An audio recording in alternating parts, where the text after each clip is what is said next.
자, 오늘 마지막 시간인데, 교수님, 정숙자 교수님 오셨거든요. 심리학과 교수님이십니다. 정시되면 강의 시작하겠습니다.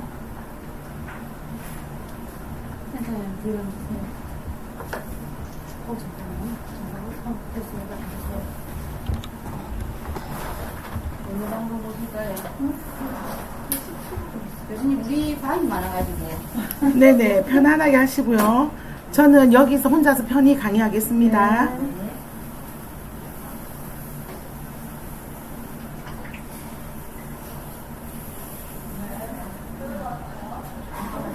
고맙습니다.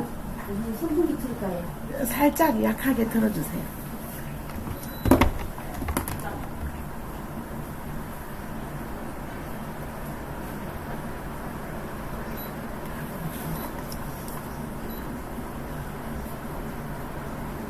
더 약하게. 더 약하게. 네, 땅바닥을 보게 해주셔도 돼요. 목소리가 안 흔들리게 땅바닥으로. 됐나요? 네, 땅바닥 고개 팍 숙여주세요. 감사합니다. 안 돌아가는. 센스가 네. 네, 훌륭합니다. 고맙습니다.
네, 여러분 안녕하세요. 반갑습니다. 저는 동아대학교 교육학과에서 심리학을 가르치고 있는 정숙자 교수라고 합니다.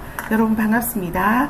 오늘 이렇게 귀하게 이 장애인 센터에서 강의를 하게 되어서 참 기쁘게 생각합니다.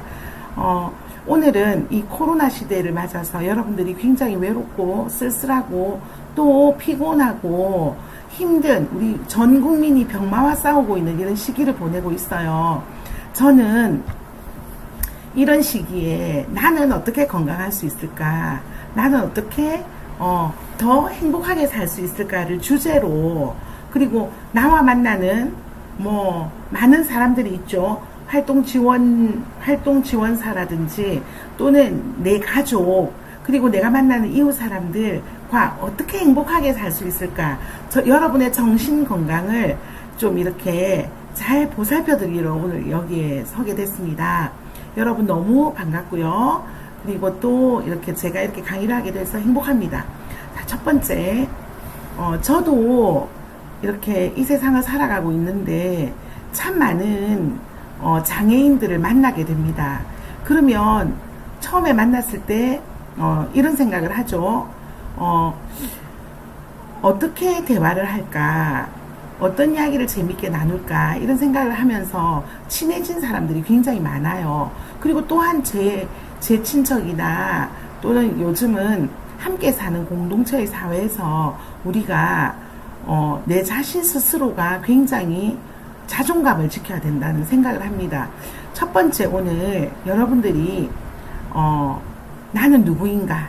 나는 어떤 사람인가? 이런 얘기를 할 건데, 제가 여러분들과 소통할 수 있는 창구는 여기 보이는 채팅방밖에 없습니다. 그래서 지금 김혜숙 선생님, 김정희 선생님, 전지현 선생님 이런 분들이 출석하고 적어주셨는데요.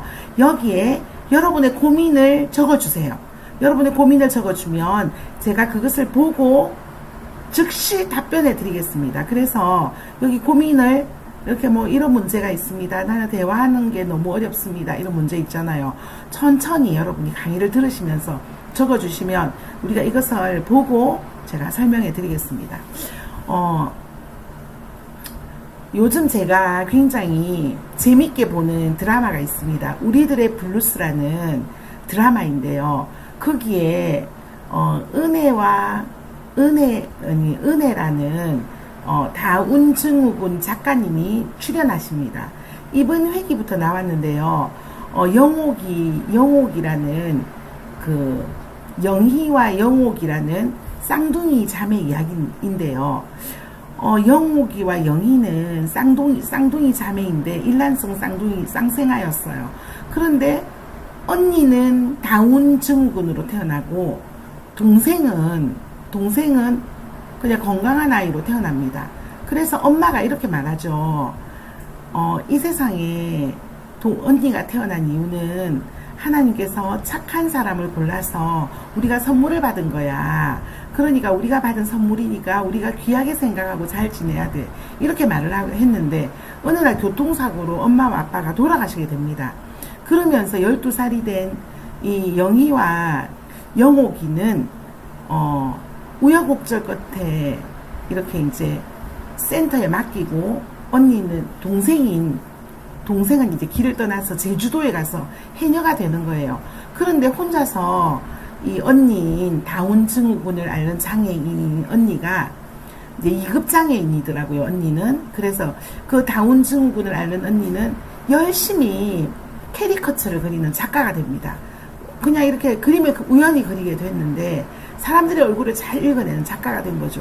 그런데 언니가 이렇게 작가가 됐음에도 불구하고 동생은 언니가 아직도 장애인이라고 생각합니다. 그래서 동생이 전화를 걸면 언니가 전화를 걸면 잘 받지도 않고 그냥 해녀 일이 바쁜데 돈만 보내줬어요.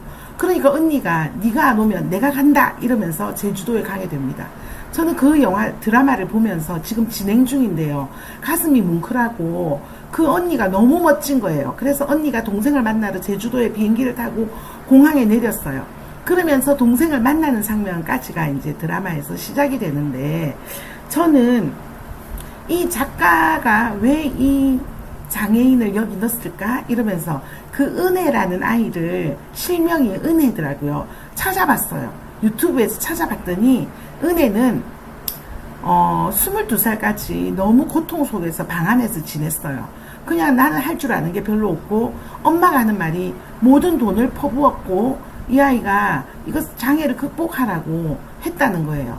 그런데 은혜라는 그 배우자분은 다운 증후군이신 이 장애인인 은혜라는 분은 자기가 뭘 잘하는지도 몰랐다고 해요. 그리고 이제 엄마가 하는 말, 명령어 이런 데 상처를 많이 받았어요. 시스터, 너 그렇게 하면 뭐 못 다니잖아. 이렇게 말하고 그 드라마에서도 이런 게 나와요. 언니는 아이스크림 먹지 마. 언니는 관약근이 약해서 그러면 실수하잖아. 이런 말을 해요. 그때 언니분이 굉장히 화를 내요. 그런 말을 사람들 앞에 하다니 이러면서 화를 내는데 사실은 몸이 힘든 거지 마음이 힘든 게 아니잖아요. 그래서 존중받는 이런 것들이 좀 부족한 걸 느꼈어요. 그런데 이 은혜분을 제가 찾아보면서 감동을 한 건 일어나서 사람을 관찰해서 그 사람 얼굴을 그려주는 걸 했는데요. 그냥 단순한 선으로 색칠을 해서 그려주는데 그 선이 너무 아름답고 미술을 전공한 사람들도 그렇게 아름다운 색채를 보고 깜짝 놀라게 됩니다. 그래서 4천여 명의 얼굴을 그리게 되는 작가가 된 거예요. 자, 저는 철학 상담을 전공해서요. 상담가가 됐는데 제가 뭘 하는 사람이냐 하면요. 여러분은 처음 뵙게 되지만 제 이름은 정숙자고 제가 만든 성격 유형 검사지를 가지고 사람들의 성격을 검사합니다. 그런데 제가 사람들을 이렇게 참 많이 만나보니까 아픈 사람이건 건강한 사람이건 그리고 또 보통 사람이건 할머니든 어린아이든 누구든 간에 모두 다 성격이라는 걸 가지고 있는 거예요.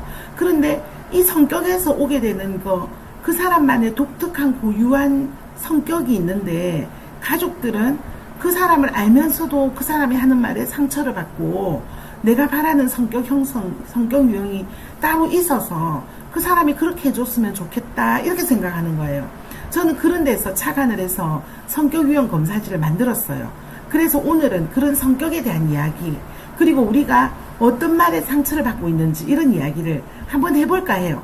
자, 여러분 강의가 잘 들리시면 강의가 잘 들리고 있어요 라고 한번 적어주시면 되고요. 그리고 또 여기 지금 소통창에다가 여러분들이 궁금한 거 있으면 적어주시면 됩니다. 저는 한 20년 동안 사람들은 어떻게 소통하면 될까? 나는 시장통에서 이게 나무를 파는 할머니와도 대화할 수 있는 기술을 연구하고 싶었어요. 그리고 우리가 이제 집에 오는 사람들에게 말을 하게 되는데 우리는 서로 낯선 사람들끼리 대화라는 걸 하게 돼요. 그런데 우리를 알려줄 수 있는 방법은 사람들은 이렇게 생각하거든요. 나를 그 누구도 모른다. 그리고 나를 알려면 시간이 걸린다.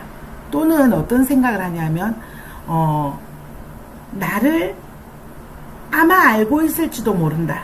네, 잘수강 중입니다라는 글을 보니까 제가 안심이 됩니다. 자, 사람들은 나를 모를 거다 이렇게 생각을 하게 되죠. 그리고 함께 사는 부인이 또는 함께 사는 남편이 나를 모른다고, 아내와 남편은 서로 나를 모른다고 생각하거나 또 나를 너무 잘 안다고 생각도 하죠.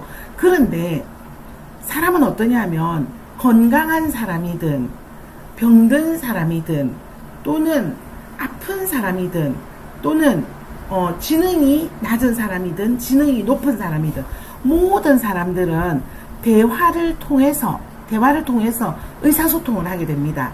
우리가 하고 있는 말이 곧 나이죠. 자, 여러분 잊지 마세요. 우리에게 주어져 있는 시간은 오늘이라는 시간이고요. 우리가 할 수 있는 것은 나의 말을 통해서 내가 나를 표현하는 겁니다. 그래서 이런 거 있잖아요.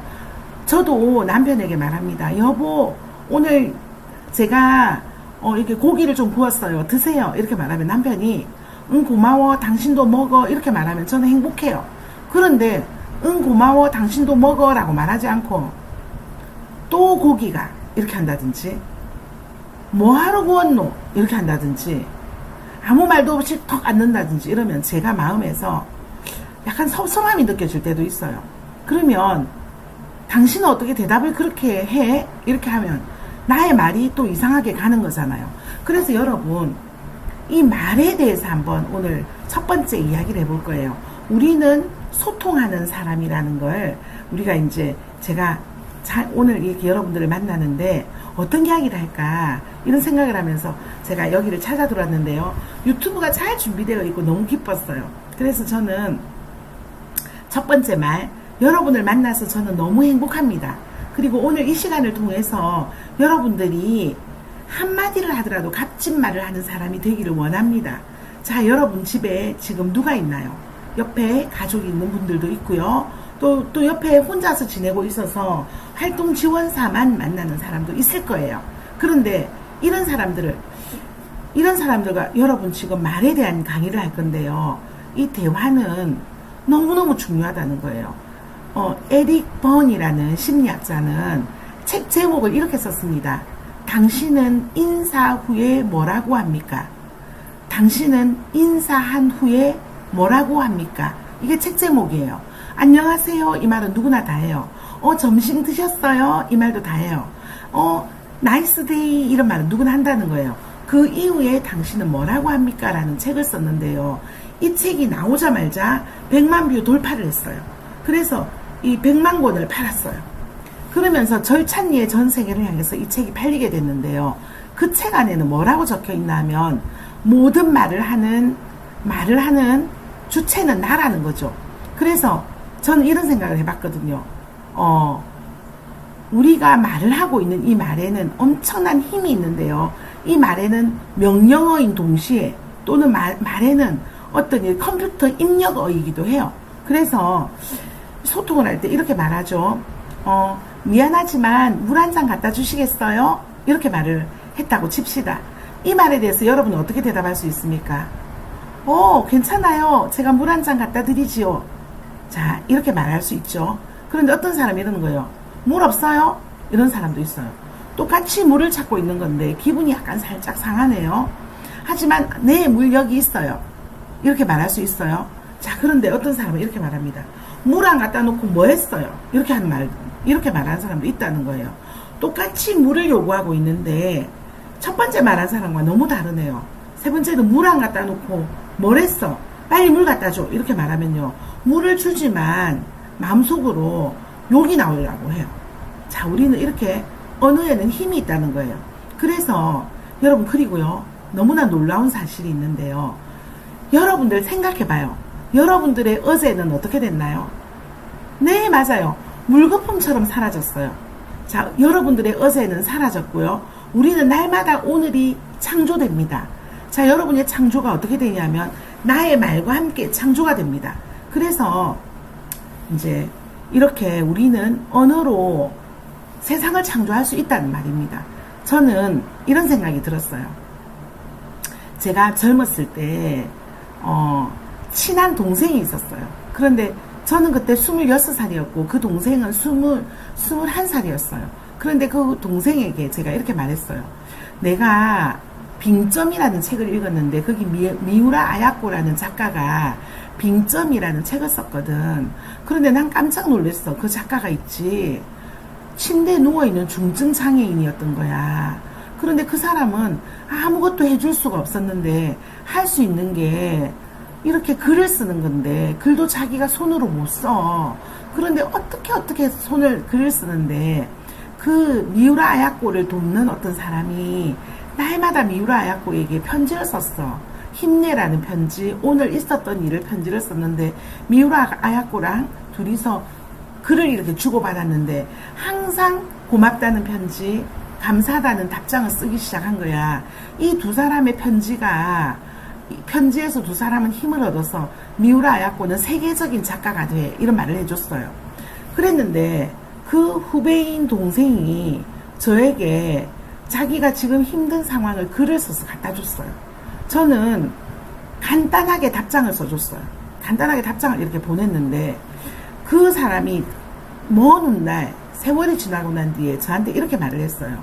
그때 선배님이 저한테 보내준 그 편지에서 내가 너는 할 수 있다. 그 당시에 자기는 집안도 망하고 힘이 들었고 그리고 또 굉장히 재수를 막 해야 되고 고통스러운 상황이었는데 너는 할 수 있다. 너는 이런 점이 훌륭하다. 이러면서 제가 따뜻하게 말을 해줬던 것들이 가슴에 남아서 제가 어린 왕자 이야기도 해주고 그랬대요. 하여튼 제가 할 수 있는 말 한도 내에서 좋은 말을 제가 적어줬다는 거예요. 미우라 아야코 이야기를 들려주면서. 그랬는데 몇십 년이 지나고 난 뒤에 연락이 온 거예요. 그래서 만나봤더니 그분이 목사님이 되셨어요. 그러면서 자기가 그렇게 힘을 주는 격려의 말에 대해서 생각을 하게 됐다. 이런 이야기를 한번 저한테 전해준 적이 있습니다. 이것은 저에 대한 얘기예요. 저는 다시 은혜씨 이야기를 하려고 해요. 여러분도 은혜씨라고 캐리커처 작가라고 유튜브에서 찾아보면 나와요. 어쩌면 여러분이 알고 계실지 몰라요.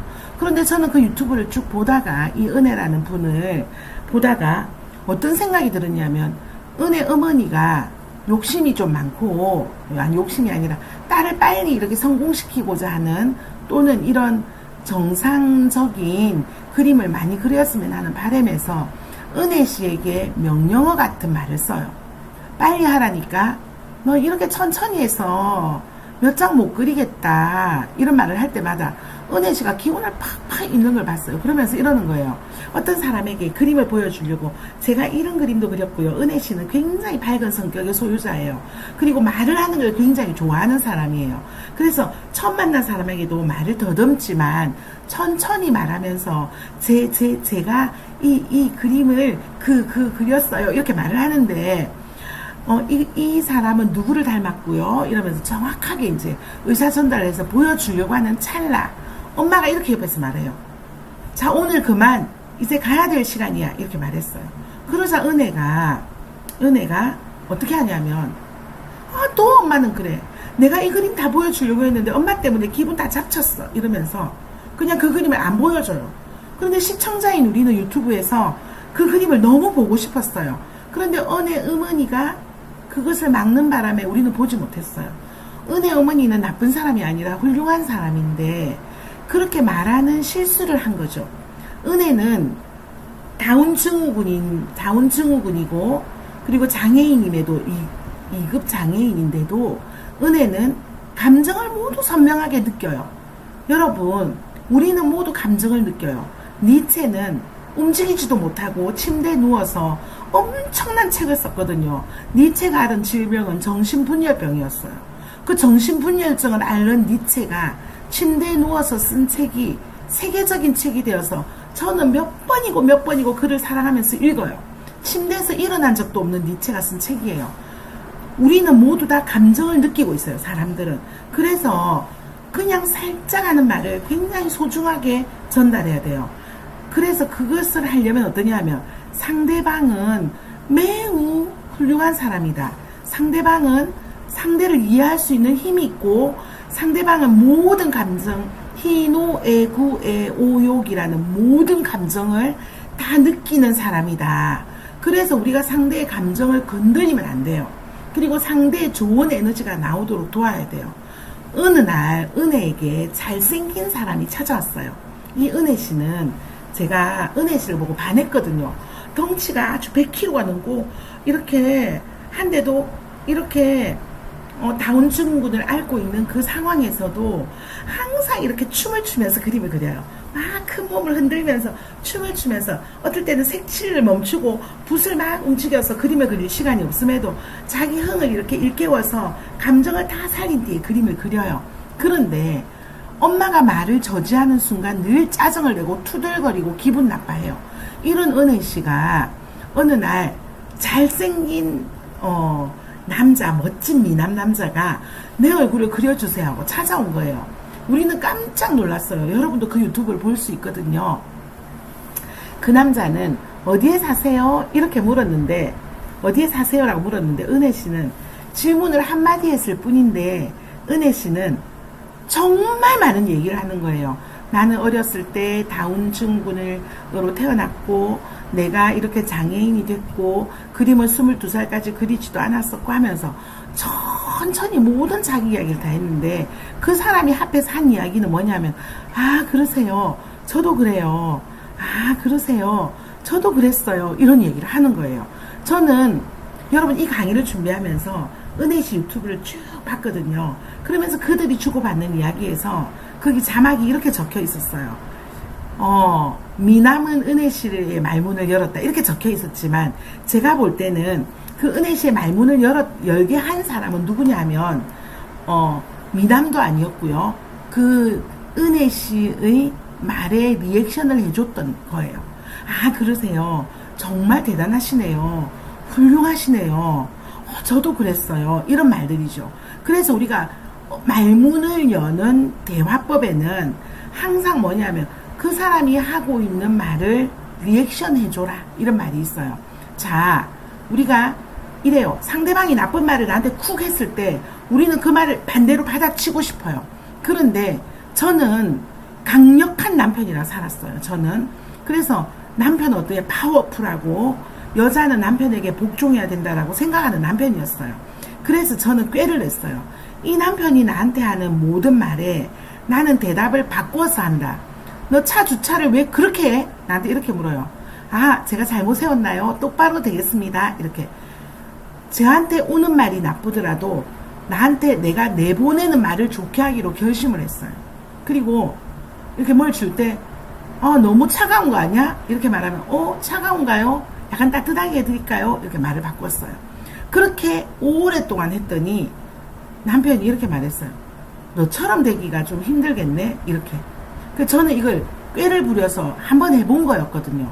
정말 하기가 힘들었고 그랬는데, 그렇게 하면 할수록 에너지가 솟아났어요.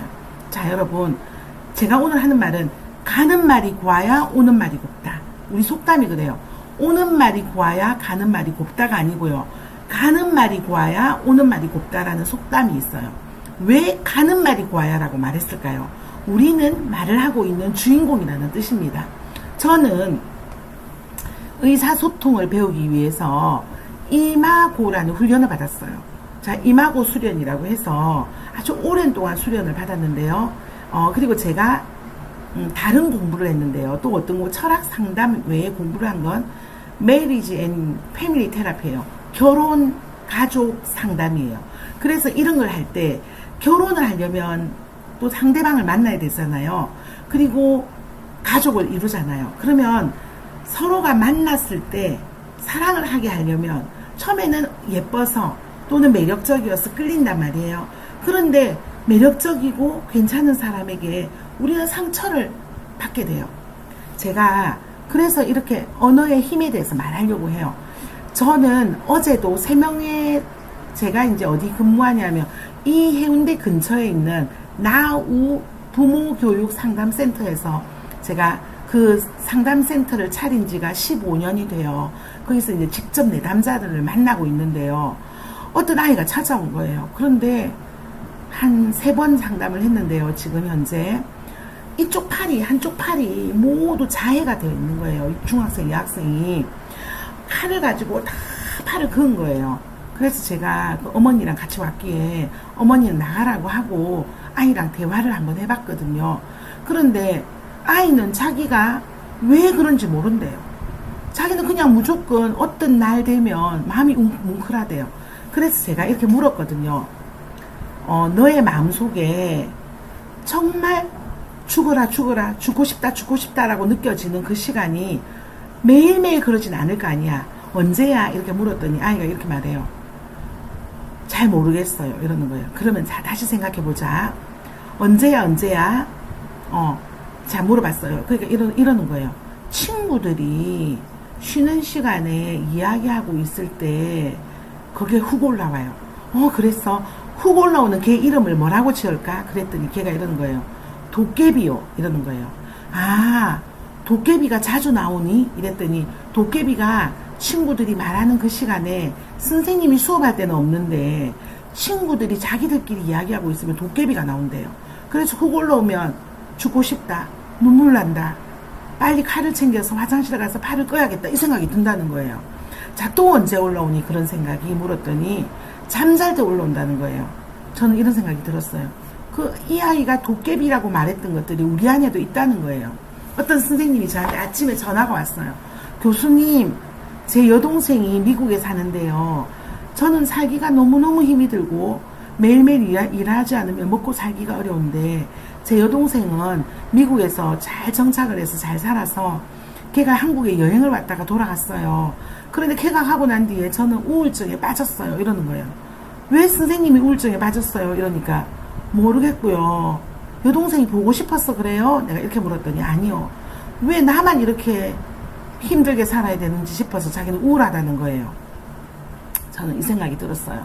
선생님 마음속에 50몇 년 동안 있는 구렁이라는 게 올라온 거예요. 선생님이 아니고요. 늘 남에게 들었던 비난. 너는 왜 그래? 너는 왜 그렇게 못생겼어? 너는 왜 그렇게 공부를 못해? 너는 네가 하지 말라니까, 나서지 말라니까, 이렇게 했던 비난어들이 똘똘 뭉쳐서 마음속 어디에 있다가 나를 비난해야 될 시간이 되면 그게 푹 올라와서 마치 그게 나인 것처럼 나를 욕하고 있는 거예요. 자, 이것을 어려운 말로 뭐라고 부르냐면 다이너믹 에너지, 역동이라고 불러요. 역동. 그리고요, 이것은요, 마치 우리에게 배우가 연기하라고 각본을 준 것처럼 그 순간에 훅 올라오면요, 눈물이 나고 나른해지고 몸에 힘을 다 빼버리고, 그리고 나는 어디냐면 구석으로 숨어들어서 아무것도 할 수 없는 사람이 되는 거예요. 자, 여러분, 이 역동의 시간을 우리가 살고 있는 거예요. 자, 이것은요, 어떤 사람에게는 바위 덩어리, 어떤 사람은 도깨비 이런 건데, 여러분도 역동의 이름을 한번 적어보세요. 여기다가. 아, 나는 주로 우울해지는 게 잘 사는 친구들을 보면 우울해져. 아니면요, 너는 그것도 못해라는 말을 들으면 어떤 게 욱 올라와요. 이런 거. 자, 그것의 이름. 저는 그것을 바위 덩어리라고 지었는데요. 내가 만난 그 학생은 도깨비라고 지었고요. 그 선생님은 구렁이라고 이름을 지었어요. 그런데 이게 자주 나오는 건 아니에요. 내가 물었어요. 이 도깨비가 언제 나오니? 요즘은 매일 나와요. 안 나올 때도 있니? 일요일은 괜찮아요. 이렇게 말하는 거예요. 그래서 내가 이렇게 말했어요. 그 도깨비는 네가 아니라 너의 것이야. 버리면 돼. 네가 아니야. 걔는 모든 사람들이 실수한 거야. 사람들이 너를 알지도 못하면서 퍼부었던 비난이야. 모든 사람들은 남들에 대해서 잘 몰라요. 저는 오늘 여러분들에게 예쁘게 보이기 위해서 이쁘게 화장도 하고 그리고 머리도 이렇게 드라이도 예쁘게 하고 왔어요. 예쁘게 보이는지 모르겠습니다. 자, 그런데 우리가 인상이 예쁘게 보이려고 아무리 노력해도 어떤 사람들이 나를 보고 돼지 같아 이렇게 말하면요, 내가 상처를 받게 되잖아요. 하지만 남이 던지는 말은 그 사람 거예요. 내가 이런 말이 있어요. 모욕은 받아들이는 게 아니라 버릴 수 있다. 우리 길 가다가 진흙탕물이 팍 튀어서 나한테 오잖아요. 그래서 철학 상담가인 이렇게 게르트 아헨바흐라는 사람이 이렇게 말합니다. 어떤 사람이 나한테 모욕적인 말을 주면 모욕은 줄 수는 있지만 받을 수는 없다는 거예요. 모욕을 받을 수는, 우리 모욕을 받았다 이러잖아요. 우리가 안 받으면 그만이에요. 왜냐하면 상대방이 던지는 에너지 위에다가 이렇게 투명 비닐을 씌우면 돼요. 저 사람 문제, 그 사람 문제인 거예요. 한번 여러분 주위를 살펴보세요. 굉장히 남을 비난하거나, 여기도 적었네요. 이상훈 씨. 직장 상사들이 비난의 말투가 습관인 것 같습니다.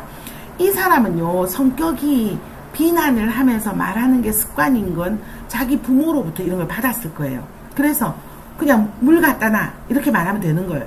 물 좀 주세요 이렇게 말하면 되는 거예요. 물도 안 갖다 놨어? 빨리 물 갖다 놔라니까? 이렇게 비난하게 되는 거죠. 그리고 정신 없어가지고 물도 못 챙기고 이렇게 말한단 말이에요. 그런데 그것은 나한테 하는 말이 아니에요. 사실은 그 사람이 하는 거예요. 저는 너무 고통스러웠어요. 나한테 비난하는 사람이 많아서. 이 상담 기법을 배우기 전에는, 그래서 제가 상담을, 이게 심리 치료를 받으러 다녀야 되거든요. 우리는 심리 상담가가 되기 위해서 나보다 더 잘하는 슈퍼바이저에게 심리 상담을 100시간을 받아요. 그래서 내 마음을 치료해요. 그래서 저도 심리 상담을 받으러 다녔어요. 그랬는데 그 교수님이 나한테 이러는 거예요. 정숙자, 너 왜 다른 사람이 하는 비난의 말에 그렇게 신경을 써? 너 그 사람들 머리 위에 큰 투명 캡슐 비닐 하우스를 지어줘. 탁 해서 그리고 너는 바깥에서 안전하게 그 사람을 바라봐봐. 그 사람들이 하는 비난은 그 사람이 일상으로 쓰는 언어야. 이렇게 말했어요. 저는 그 이후로요, 상처받지 않으려고 결심을 했어요. 자, 이마고에 갔어요. 이마고에 갔더니 대화를 잘하는 기술을 가르쳐 줬어요. 굉장히 어려워요. 이마고라는 말은요, 그리스 말로 이마고라는 말은 이미지라는 말이에요. 이미지. 우리는 이미 그 사람에 대한 이미지를 가지고 있어요. 이것을 타파해야 돼요. 이마고. 이마고는 뭐냐면 이미 결혼해 있고요. 또는 이미 내가 자녀가 있고요. 또 내 부모가 있다면, 내가 결혼 안 한 미혼인데 내 부모가 있다면 나는 부모에 대해서 이미 이미지가 있어요. 그걸 이마고라고 해요. 이미지. 그리고 또 나는 내 남편에 대해서 이마고가 있어요. 그래서 남편을 포기해버리죠. 저렇게 나한테 비난하는 말을 쓰다니 이렇게 이마고로 포기해버리는데, 사실은 이 이마고라는 게 내가 만든 거예요. 내가 만든 거기 때문에 이 이마고를 깨부셔야 돼요. 그래서 이마고를 깨부시는 방법이 어떤 게 있나요? 배웠더니, 어떤 사람은 대화하는 방법에서, 어떤 사람은 공격적인 타이거 같은 사람이 있고요. 어떤 사람은 터틀, 거북이 같은 사람이 있어요. 누가 공격을 딱 해오면요, 같이 막 공격하는 사람이 있는가 하면요, 공격적인 말을 딱 썼을 때 어떤 사람은 거북이 목처럼 쑥, 터틀처럼요, 이렇게 쭉 들어가는 사람이 있다는 거예요. 그래서 여러분들은 의사소통에서 거북이인가요? 타이거인가요? 타이거이건 거북이이건 상관이 없어요. 이마고 대화법은 이래요. 우리에게 공을 줬어요. 뭐 어떤 공을 줬냐면, 여러분 공풀 장갑에 있는 공 있잖아요. 공풀, 볼풀 장갑에 있는 그 공을 하나씩 주는 거예요. 그리고 내가 마주보고 있는 사람과 대화를 하라는 거예요. 자, 가위바위보를 했어요. 자, 여러분도 저하고 가위바위보 해볼까요? 가위바위보. 가위바위보. 네, 대화를 했습니다. 이긴 사람이 공을 잡는 거예요. 공을 잡아서 이 공을 엉덩이 밑에 넣고 깔아요. 깔고 앉아요. 자, 이마고 대화법을 가르쳐 드릴게요. 이건요, 제가 진짜 오랜 수련을 하고 배운 건데 별거 아니었어요. 미국 사람이 가르쳐 줘서 뭐 좋은 건지 알았는데 우리나라 사람도 다 할 수 있는 거였어요. 자, 이마고에 공을 든 나는요, 이걸 엉덩이 밑에 깔아요. 그 엉덩이 밑에 깔은 사람은요, 내가 들어주는 사람이에요. 들을 청이라는 글자는요, 한자로 이루어져 있는데 어떤 한자가 조합이 되어 있냐면요, 귀이자, 귀이자. 그 다음에 하나일자, 마음심자. 그 다음에 왕왕자. 그리고 귀자 옆에는요, 무슨 글자가 있냐면 10개 눈목자가 있어요. 그래서 이런 거예요. 하나의 마음과 10개의 눈과 임금님의 귀로 들어라. 이런 거예요. 임금님 앞에서 말하는 것을 하나의 10개의 눈과 하나의 귀와 하나의 마음으로 들어라. 이런 거예요. 그래서 임금님의 목소리를 듣듯이 들은 게 들을 청이거든요.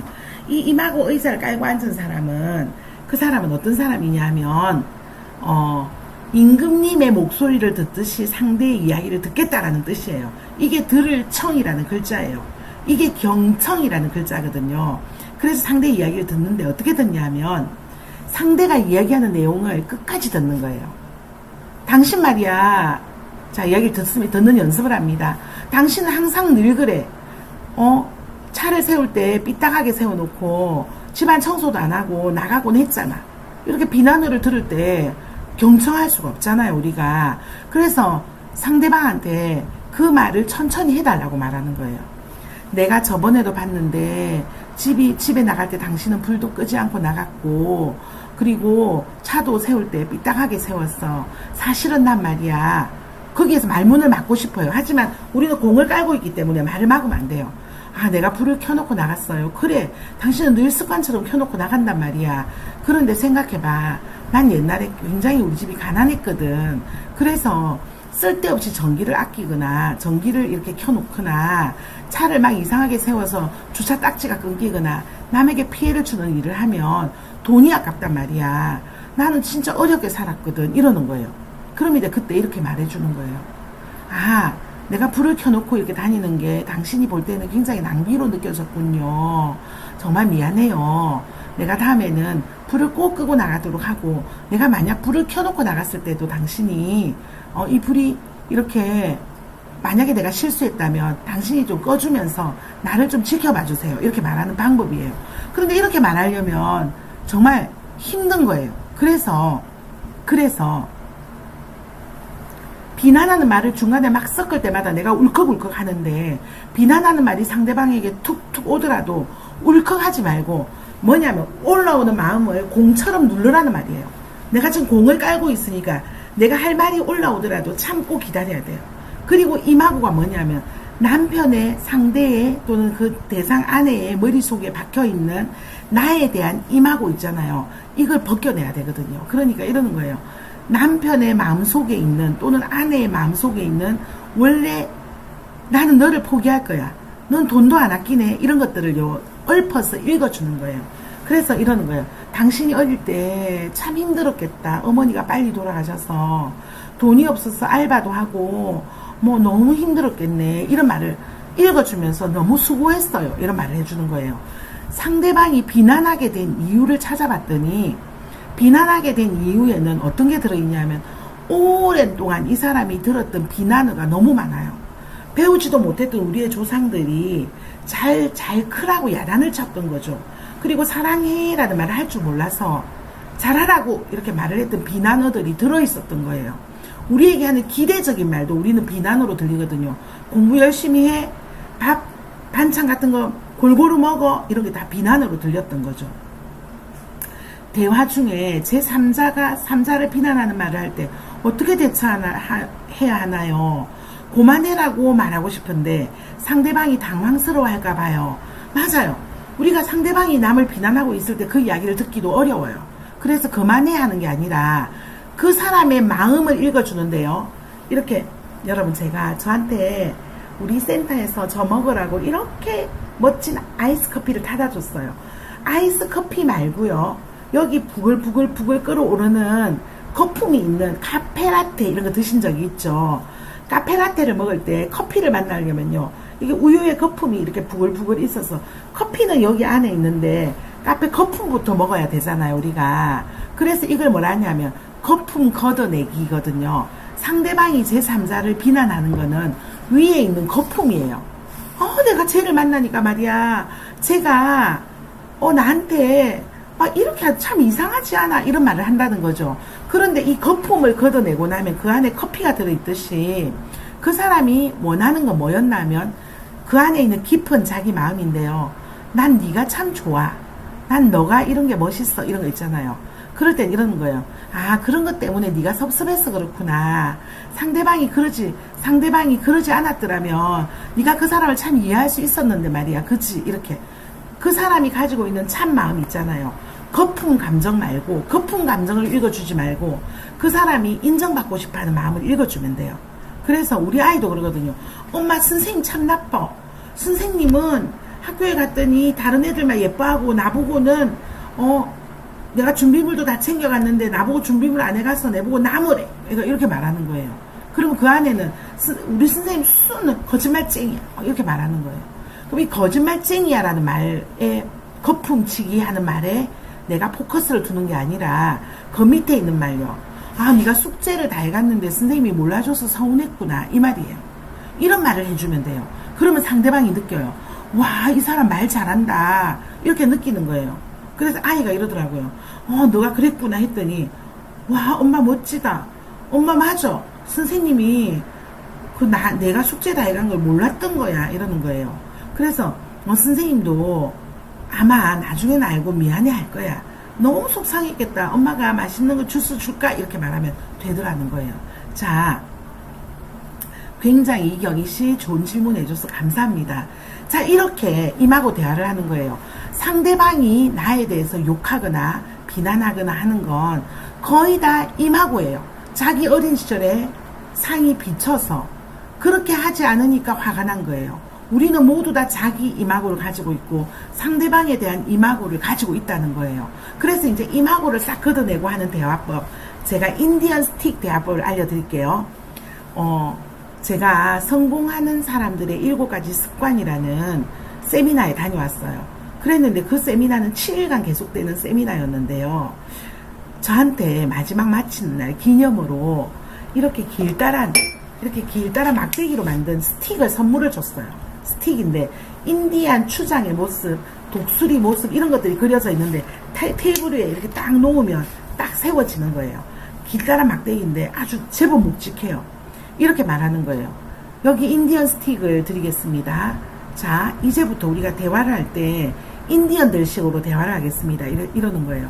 제가 미국에 여행 갔을 때 인디언 레주베이션 이렇게 해가지고요. 인디언 보호구역에는 미국인들이, 백인들이 다 인디언들을 몰아내고 인디언들끼리만 살고 있어요.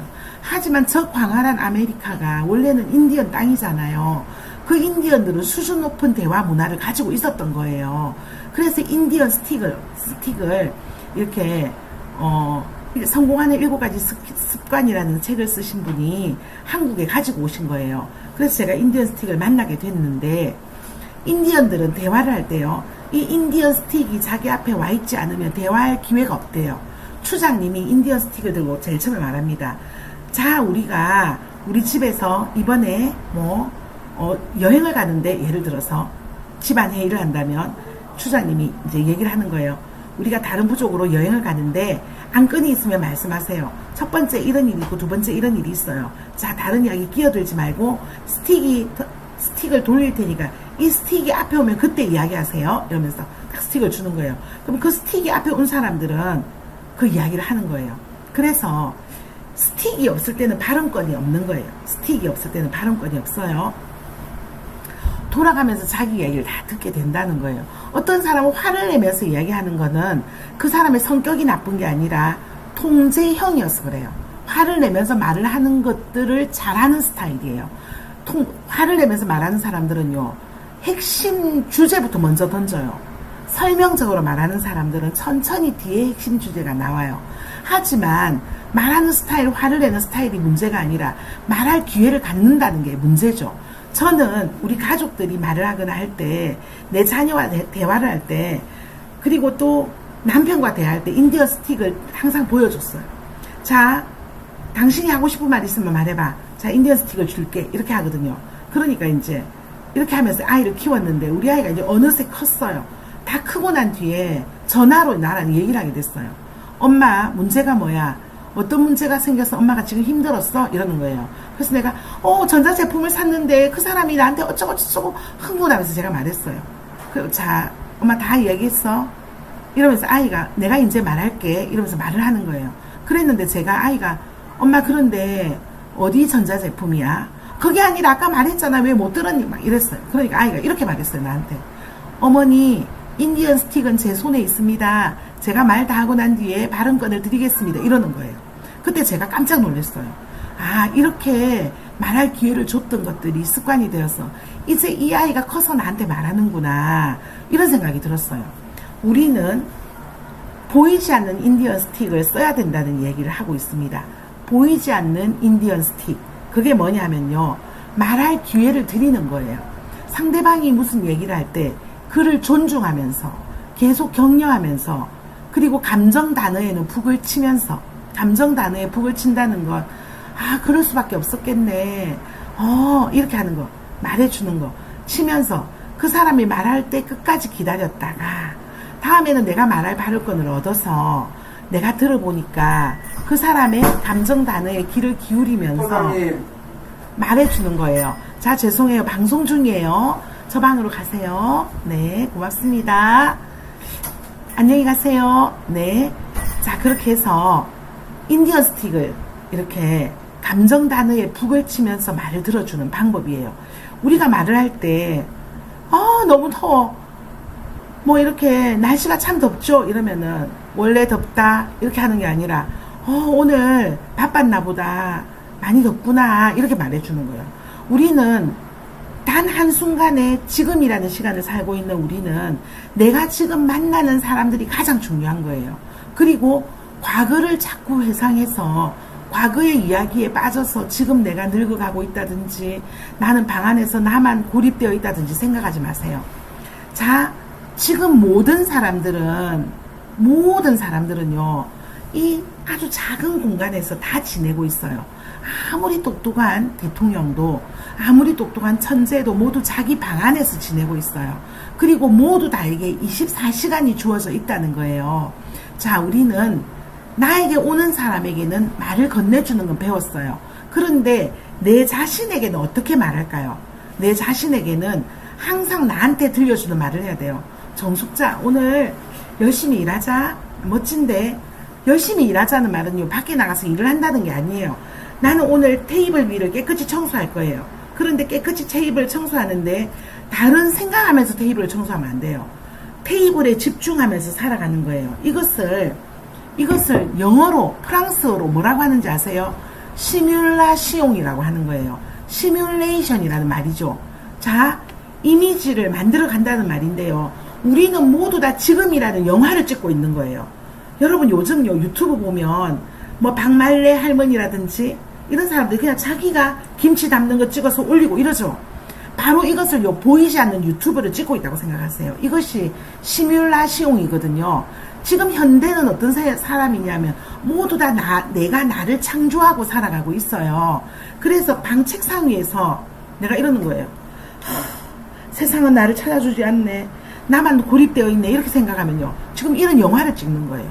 자 그래서 나는 오늘 열심히 일하자. 커피 한 잔을 만들어 보자. 자 물을 보글보글 끓인다. 물 보글보글 끓이는데 이 물이 끓는 걸 구경하는 거예요. 아 아름답게 끓네. 야 물은 100도에서 끓구나. 자 물을 또 쪼르르 따르면서 쪼르르 따르는 소리를 듣는 거예요. 그리고 커피를 넣어서 휘휘 젓는 거예요. 그리고 이것을 꼴딱꼴딱 먹는 거예요. 먹으면서 이 아름다움을 느끼는 거. 이런 시간이 있잖아요. 분 단위로 일어나면 매분마다 일어나면 나는 오늘 인생이 성공한 거예요.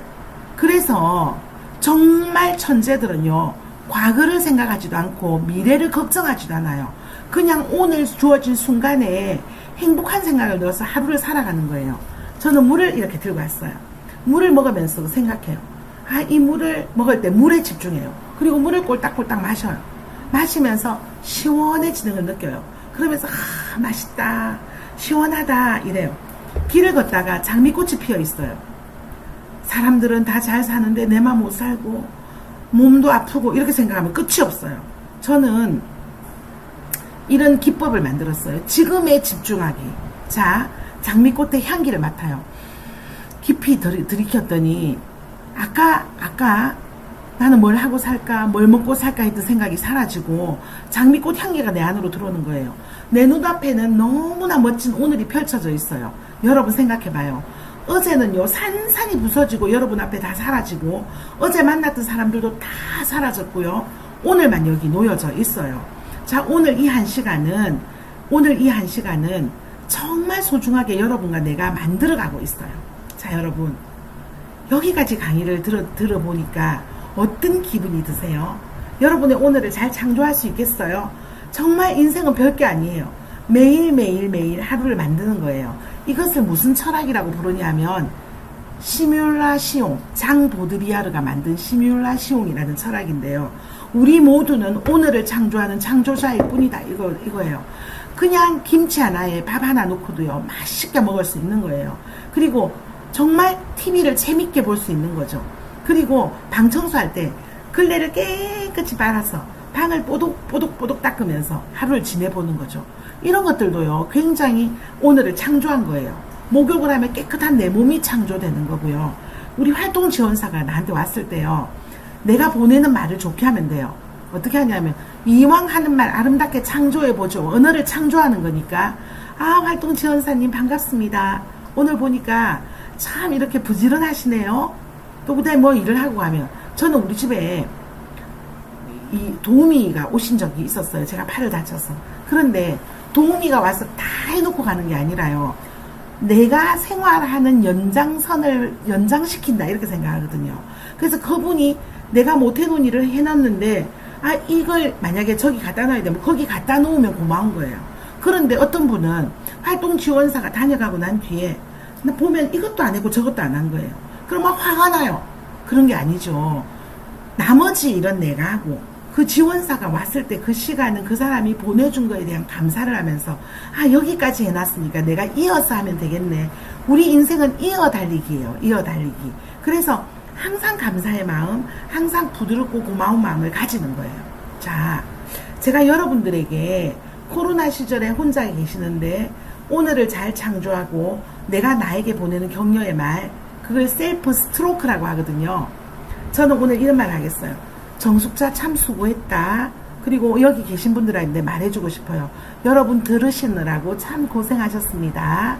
그리고 제가 마지막으로 드릴 말씀, 여기 여러분 질문 있으면 빨리 올려주시고, 또 그리고 아니면 수고했다는 자기 자신에게 칭찬하는 말을 한번 적어봅시다. 우리가 자기 자신에게 칭찬하는 말. 나는 참 이렇게 잘 견디면서 살고 있다. 또는 나는 장미꽃을 보면 아름다움을 잘 느낄 수 있다. 나는 정리정돈을 잘한다.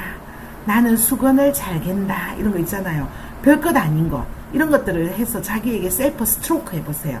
셀프 스트로크라는 말은 어루만짐, 애무하다, 사랑한다 이런 뜻이거든요. 그래서 내 자신을 내가 셀프 스트로크 한다 이렇게 말하는 걸 내가 나를 사랑한다, 내가 나를 어루만진다 이런 뜻이에요.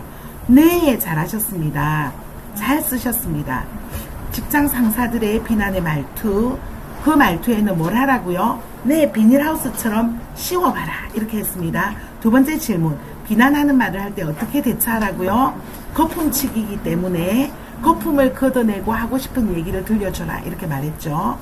좋은 말씀 감사합니다. 최미선 선생님, 이원근 선생님 수고하셨습니다 라고 하셨네요. 여러분 너무너무 멋진 여러분, 오늘 하루도 자기를 창조하면서 살기를 바랍니다. 정말 수고하셨습니다. 감사합니다. 또 만나 뵙기를 원합니다.